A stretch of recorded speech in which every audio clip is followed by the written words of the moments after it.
Okay, hello. All right, it's another old school comics review. This time we're going to look at the trade paperback of The Invisibles, Kissing Mr. Quimper. I believe this was the second to last story arc in the whole series. It came out in 2000. It reprints stories from uh, 1998 and 99. It's basically The Invisibles Volume 2, issues 14 to 22. It's written by Grant Morrison, and most of the art is by Chris Weston and Ivan Rice, and those are the pencilers, and there's a variety of different inkers throughout. Let's see here. Most people probably know Grant Morrison for the stuff he's done for Marvel and DC Comics. He got a lot of popularity from doing the JLA in the late 90s. Um, the version that kind of like reinvigorated the Justice League to modern audiences, the classic lineup, and was really popular. He also from there went to Marvel and kind of did the same thing for the X-Men right after the X-Men movies came out. This is the version where the X-Men are walking around in their leather jackets and things like that. Uh, he also did before then for DC, did the Animal Man and Doom Patrol series, which was notable at the time for, well, it came out, those things came out in the early 90s, and they were notable for taking these really corny 60s type characters and kind of modernizing them, doing a kind of postmodern take, bringing ideas of surrealism and so on and so forth. And yeah, so The Invisibles is really it's hard to sum up. I remember reading a article where Grant Morrison basically described it as James Bond for the counterculture, and it's a comic book about everything. Basically, what it is the Invisibles are this cell of whatever activists or agents, if you will, fighting against something called the outer church. And the whole idea is every conspiracy theory you've ever heard in your life is actually true and is somehow the plan of the invisible church. So yes, there's alligators in a sewer. There's the CIA started AIDS. There are aliens down at Roswell in Area 51, and the outer church is all behind this. This is all part of them trying to control people. They represent the forces of oppression. The Invisibles fight against that. They represent the forces of freedom and individuality. Uh, the characters are kind of hard to explain. The main characters, well, Mr. Quimper is basically this dwarf-like creature type person with psychic power. So he's the bad guy, to oversimplify things. The Invisibles are, we've got King Mob, we've got Lord Fanny, we've got Ragged Robin, you've got Boy, you've got Jack Frost. There's a couple other characters. One's called Jim Crow, and somebody else is Jolly Roger. Um, and let's see here. I'm just trying to figure out a way to describe the plot. The plot has something to do with the Invisibles are in New York, or not New York, New Orleans, kind of resting from their last mission or whatever. And the bad guys decide, well, hey, we've had enough, and we're going to take down these clowns. So basically, they mount what appears to be a psychic attack on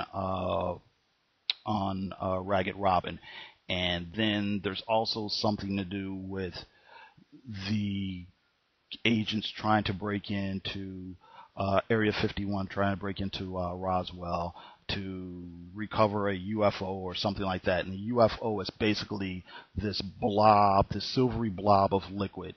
So it's weird, it's strange.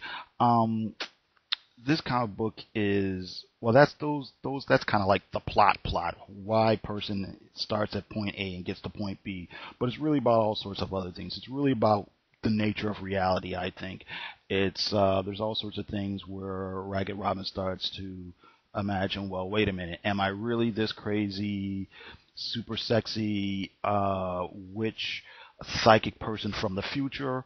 Or am I somebody in an insane asylum? Am I somebody in an insane asylum? Or am I a college girl just writing a story about the Invisibles and the crazy things that they do? Is this really part of a movie plot that's going on? And that's kind of what the whole comic book as a whole is about. You know, what's true versus what's really true versus what you've been told is true.